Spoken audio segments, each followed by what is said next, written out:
Welcome back, everyone, to another episode of the Functional Longevity Podcast, where we give you insight on how to get fit, feel younger, live better.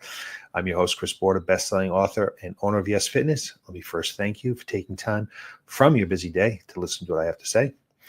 And before we get started, let me thank our sponsor, Y.E.S Fitness. Most people lose the ability to enjoy life as they age. At Y.E.S Fitness, we help people age 40 plus get fit so they can live longer and enjoy those extra years doing the things they love to do.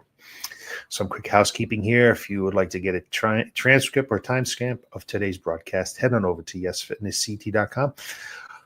You'll see a button for podcasts on the top. Click on that. It'll give you access to any one of our now 369 episodes. You can also get this broadcast wherever podcasts can be found. Could this amazing cocoa discovery help you live longer and feel younger? Discover how cocoa flavanols reduce inflammation, fight inflammaging, and support heart health and longevity backed by real scientific research. So today we're looking into something that I think is going to surprise a lot of you. It's about a sweet treat many of us already love, dark chocolate. But with a scientific twist, we're going to talk about cocoa flavanols, an uncommon word you're going to want to remember, and their astonishing impact on what scientists call inflammaging. Now, if you've never heard of inflammaging, don't worry, you're not alone. It's one of those scientific terms that sounds complicated, but the concept is actually pretty simple and deeply important for anyone who cares about health span, not just lifespan. Inflammaging is the idea that as we age, our bodies often fall into a state of chronic, low-grade inflammation. Not the type of inflammation you get when you sprain your ankle or cut your finger. That's acute inflammation. It's actually protective.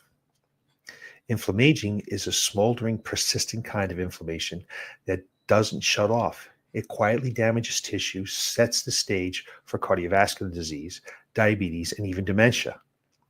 And it increases the risk of disability and early death. So here's the big question. Can lifestyle, and specifically nutrition, actually slow down inflammaging? And could something as simple as cocoa help extend not just your years, but the quality of those years? So today we're going to dig into a large, well-designed study that tested exactly that. The results might just make you rethink the role of cocoa in your life. The Cosmo trial. What is it all about? So let's start with the basics. The study I wanted to focus on is part of what's called the Cosmo trial. COSMOS stands for Cocoa Supplement and Multivitamin Outcomes Study. And it's the largest and most comprehensive trial of cocoa extract supplementation ever conducted. This particular analysis zeroed in on whether cocoa extracted could influence biomarkers of inflammation over 2 years in older adults. So here's the study's details. There are 598 adult participants, average age 70, about half women. None had cardiovascular disease or invasive cancer at baseline. This is what the intervention was. Participants were randomized to either 2 capsules of cocoa extract daily, providing 500 milligrams of flavanols, including 80 milligrams of compound, or to placebo. Duration of the study was 2 years. The measurements the research took, they tracked several biomarkers linked to inflammation and immune response. The key ones were HSCRP, or high-sensitive C-reactive protein, a strong marker of systemic inflammation in cardiovascular disease. IL-6 and TNF-alpha, both inflammatory cytokines. IL-10, an anti-inflammatory cytokine. And IFNY, a bit of a wild card because it can play both pro and anti-inflammatory roles depending on context.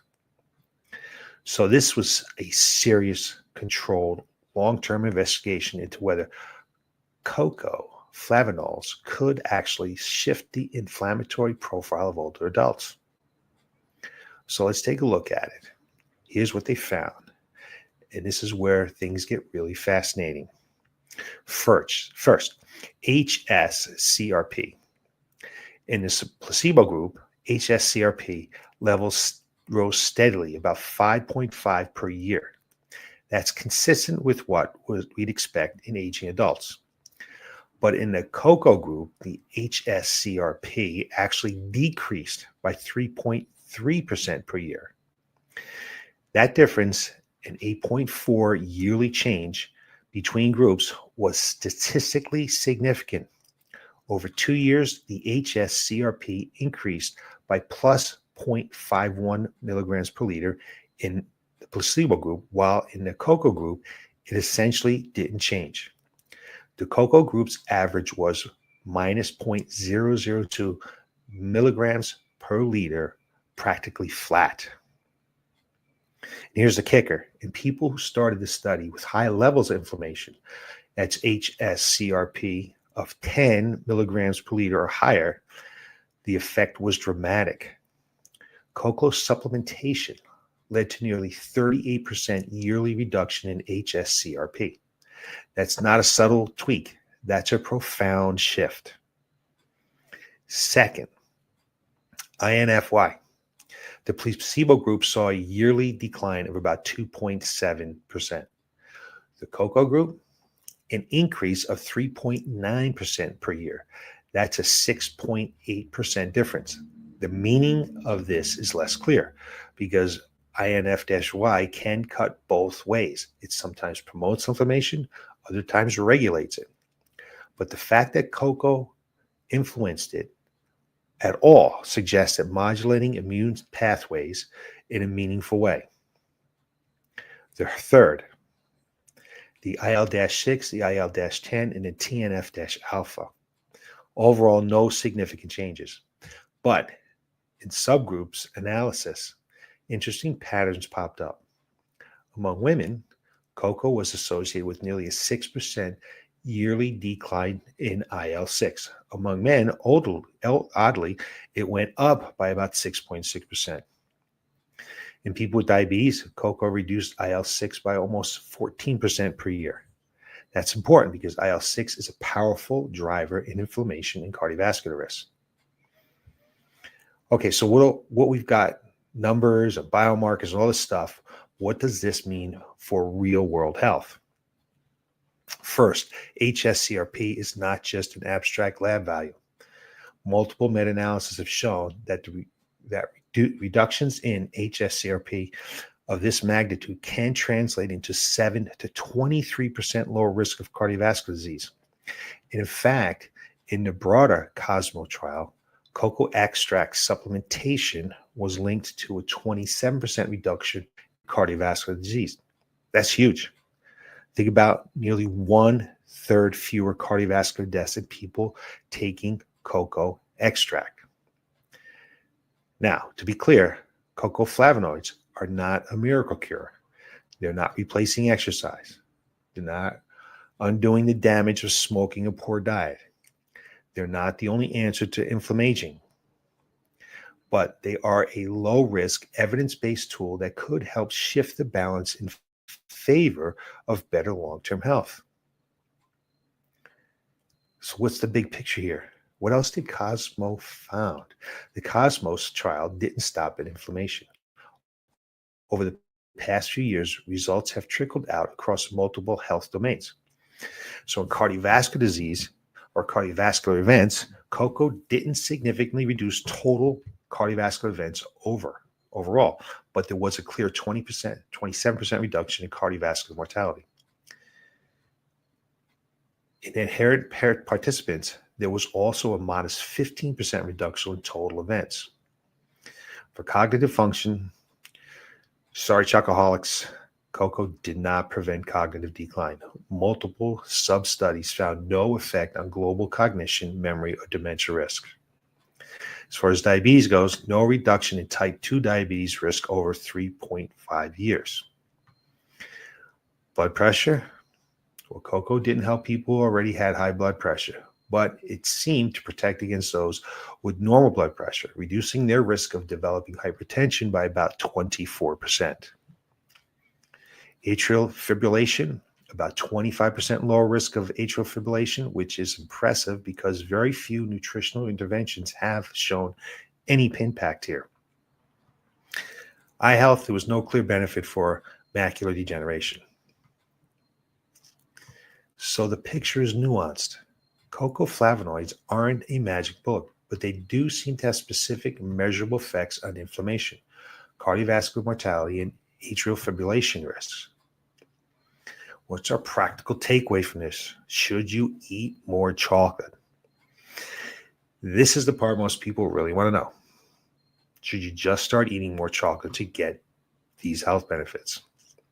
But here's the reality. The capsules used in the trial contained a very specific concentrated cocoa extract standardized for flavanols, 500 milligrams per day. To get that from chocolate, you'd have to eat an impractical amount. But it doesn't mean chocolate is off the table. Dark chocolate, especially 70% cacao or higher, does contain flavanols, though in much lower amounts. You get about 20 milligrams of flavanols in 3 small squares. So while chocolate can be a part of the picture, it's not enough on its own. But here's the good news, that all flavanols aren't only in cocoa. You can also get them from tea, green or black, around 275 to 320 milligrams per cup. You got blackberries, about 65 milligrams per cup. We have red wine, which is 15 milligrams per glass. Apples, 15 milligrams in 1 small apple. We have blueberries, strawberries, raspberries, grapes, 5 to 10 milligrams per cup. Personally, I aim for around 400 to 600 milligrams a day by mixing sources of tea, berries, and sometimes a little chocolate. Yes, a cocoa supplement. Not a supplement, just a little cocoa supplement here, yeah. So my bottom line here, what you should take away from today's episode. Inflammaging is real. It's one of the biggest hallmarks of aging and one of the biggest drivers of disease and decline as we all get older. Exercise is still the number one way to combat it, but nutrition has a role to play too. Cocoa flavonoids, as shown in the Cosmos study, are one of the most promising evidence-based nutritional strategies we have right now for blunting inflammation. They won't cure aging, but they can tilt the balance in your favor, lowering systematic inflammation, reducing cardiovascular disease, and possibly protecting against atrial fibrillation. And here's the kicker. This is a low risk. Unlike some supplements with questionable safety profiles, cocoa flavonoids are safe, natural, and easily incorporated into a healthy diet. So whether you choose to sip green tea, snack on berries, enjoy occasional square dark chocolate, or take a standardized cocoa extract supplement, the message is clear.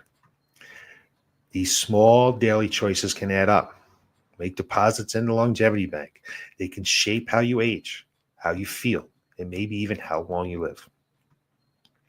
That's it for today's episode of the Functional Longevity Podcast. If you found this discussion useful, share it with a friend or a family member who could benefit from knowing that something as simple as cocoa flavonols might help them live not just longer, but better. And always, I'd love to hear your thoughts. Do you really include flavonoid-rich foods into your diet? Have you tried cocoa supplements? Reach out and let me know. Thanks for listening. And remember, longevity isn't just about adding years to your life. It's about adding life to years. And I'll see you next week with more information on how to get fit, feel